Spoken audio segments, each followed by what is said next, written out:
Hello, this is TEF Universal Show. Today we are going to be talking about Jupiter, or as we refer on it here, Jumpity Jupiter. We are going to talk about some strange facts about the planet, how big it is, and how its moons may harbor life. Jupiter is the biggest object in the solar system except for, well, the Sun. You could fit 310 Earths in Jupiter.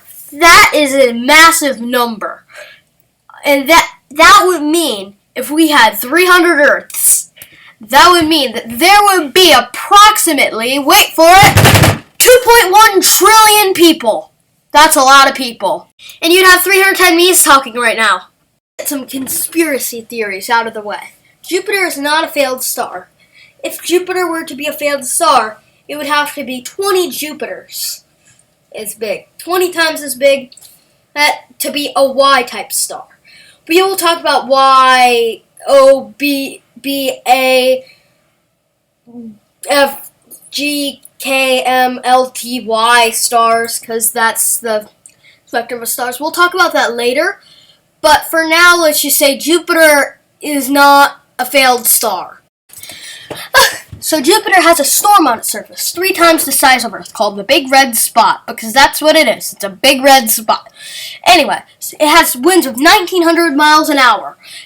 To put that in perspective, if that happened on Earth, all the trees and buildings would fall down and everybody would die in a very slow, painful way. Also, did you know that Jupiter actually has rings?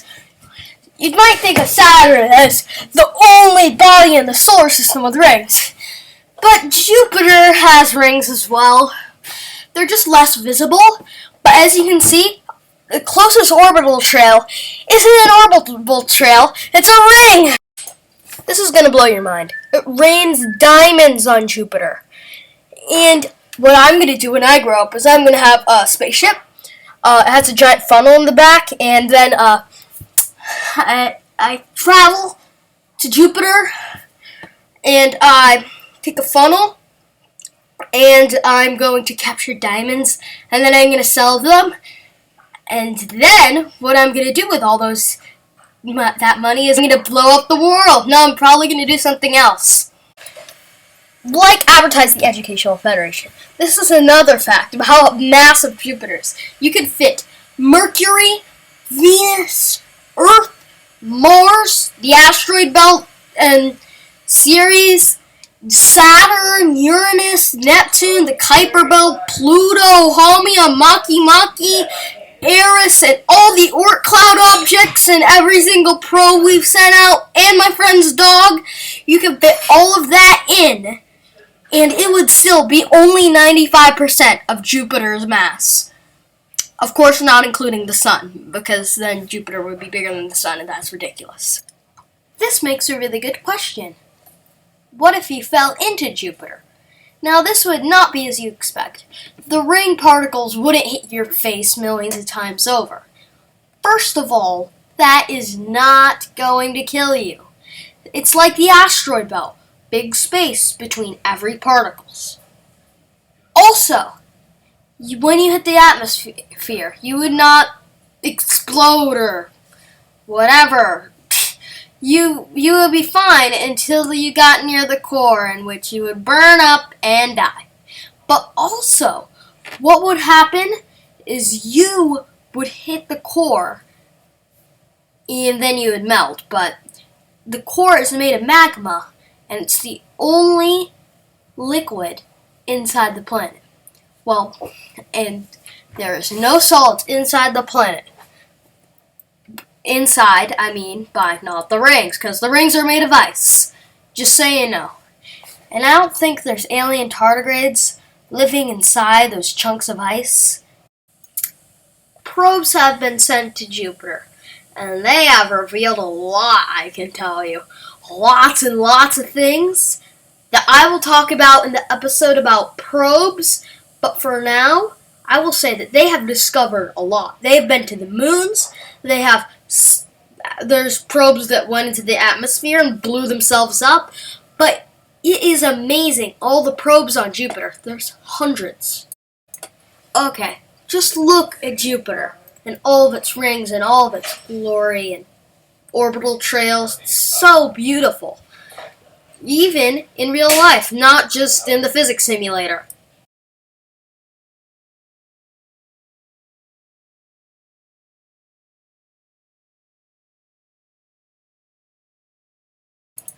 I would go as far as to say that Jupiter is the most interesting planet in the solar system, even more than Earth.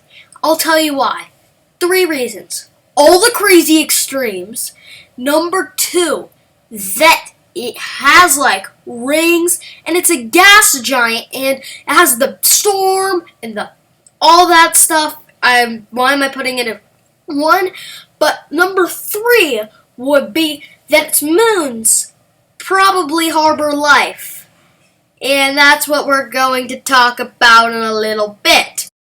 Europa is one of Jupiter's moons. It is one of the closest, and it is one of the ones with the most likely life potential.